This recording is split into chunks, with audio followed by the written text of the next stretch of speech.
I love the Friday the 13th series. They're dumb, fun movies that are cinematic comfort food. I know they're not good films, but I love them anyway. The series had a long run after the original film, crafting an entire mythology out of a character who jumped out of a lake as a final sting for a campy and cheesy Halloween ripoff. Paramount and New Line Cinema continued to find weird ways to continue to milk the franchise, trying to make each entry stick out somewhat just by repeating the same tried and true formula. Once Jason died in the final chapter, the series went off the rails. We got Pseudo Jason, Zombie Jason, Jason vs. Carrie, Jason melting by toxic sludge in the New York sewers, Jason as a malevolent spirit possessing humans to continue his rampage, and of course, robotic Jason in the far future in space. After the crossover film with Freddy Krueger, another 80s slasher king, Jason went into a brief hibernation. Where could the franchise go from here? A reboot was the only viable path forward, so 6 years after his fight with Freddy, Jason would be reborn. Over the past 2 weeks, I've discussed the remake of the Texas Chainsaw Massacre and its prequel, brought to life through the production company Platinum Dunes. The company's plan of maximizing the name recognition of iconic franchises to boost profit margins of low-budget horror films had proven to be successful. However, there was disappointment with the remake of The Hitcher. Remaking Friday the 13th would be another low-risk, high-reward gamble for the production company. The film would have a pre-established fan base with preset expectations. The script nearly writes itself as a reboot. There were creative decisions that needed to be made, but when doing a film rebooting the early Friday the 13th style, you have core requirements that will drive the story. The writers on the project would be Mark Swift and Damian Shannon. They knew what they were getting into, admitting in interviews that they understood very deeply that the film was at its core an exploitation film. Very specific demands surrounding sex, blood, and guts would need to be met. These demands would also limit the scope of the victim's characterization. With Jason positioned as an anti-hero, the characters would need to be unlikable so that we could enjoy their deaths. In a Friday the 13th movie, the audience cheers for Jason, so flat characters are a necessity, especially since the team wanted to follow audience expectations and demands so strongly, with the team's desire and the design of Jason's character was to... We didn't want to create something that people were not used to seeing. We just thought if we could make it a little bit cooler, we would leave that to Scott to figure out. This philosophy would not be limited to the design of Jason's mask, but was felt throughout the whole production. They wouldn't reinvent the wheel, but try and make slight tweaks to make it cooler, getting better actors, having a sleeker look, with a slightly higher budget and some talented people to come up with some cool modern designs would be the approach to a tweaked version of the familiar formula. These slight variations were hoped to be enough to ensure box office success. Platinum Dunes would bring back Marcus Nispel after his success at resurrecting the Texas Chainsaw Massacre franchise helped to propel their production company.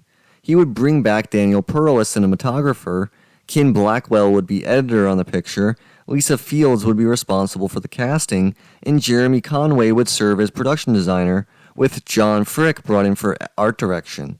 Scott Stoddard would serve as the supervisor for special makeup effects, which are always essential on a Friday the 13th film.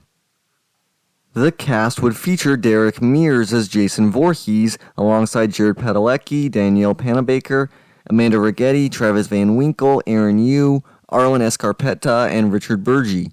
This cast would be asked to serve as attractive cannon fodder for Jason. They would be playing stereotypes straight out of 80s comedies and slasher movies. This would be the vibe of the whole movie, leaning into the fun slasher mold, though there were elements of the American splatter movement that would appear throughout the film.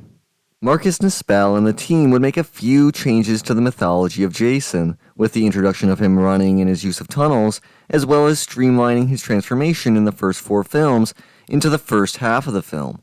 These changes would be polarizing amongst fans, but a number of other elements would have fit perfectly within the series' original run. The film was made on a reported $19 million budget and was released on February 13, 2009. The film would earn over $91 million worldwide at the box office, proving to be yet another big success for Platinum Dunes.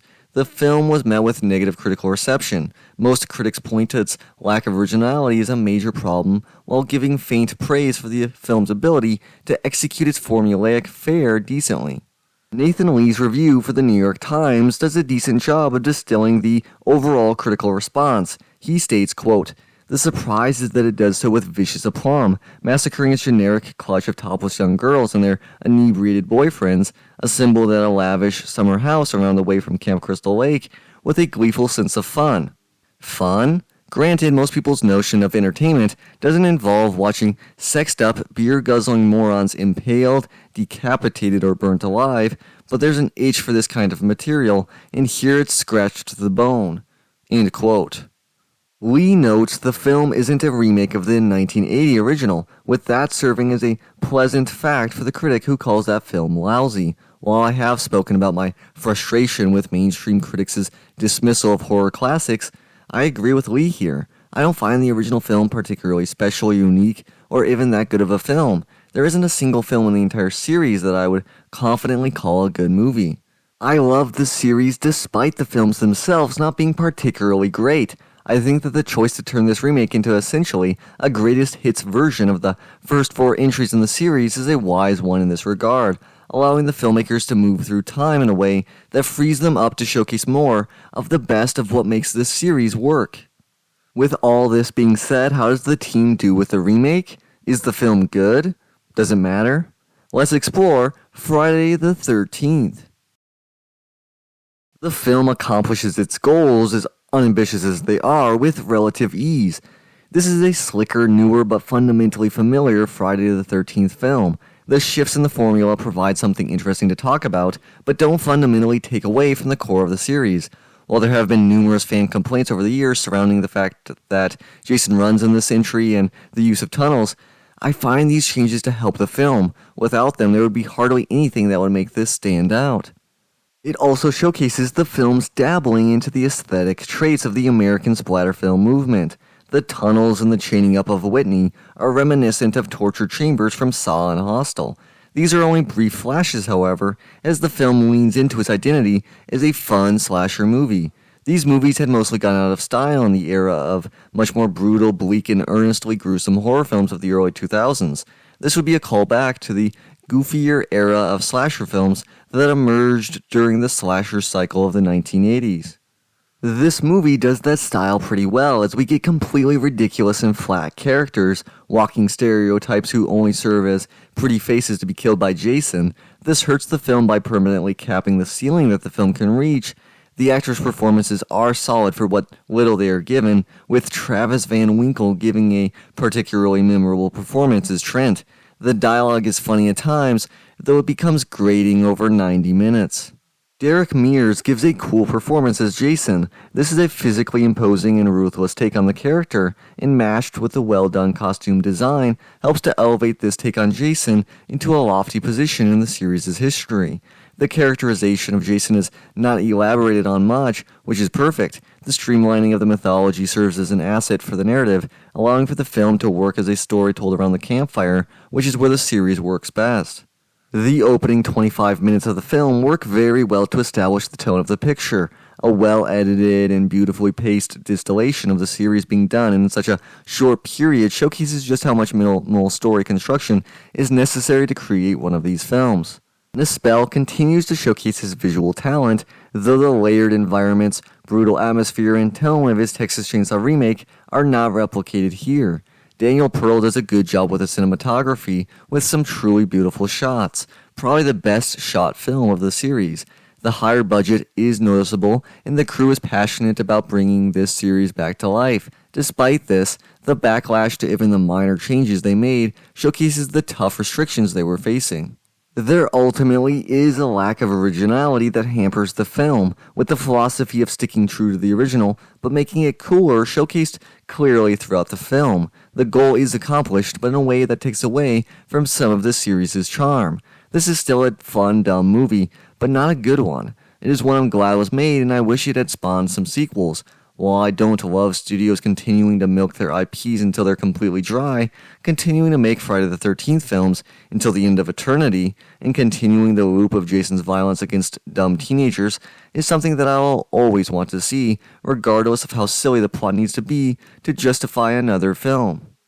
The film is not good, and that's okay. I still enjoy it and consider it amongst the best in the series.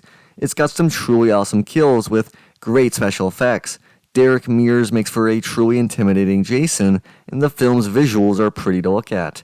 While the film does lack originality, it's efficient enough to be an enjoyable ride, and I do wish it could have breathed new life into the series. I hate to see the franchise in legal limbo as it is now, since I can't wait to see Jason slashing away again on the big screen.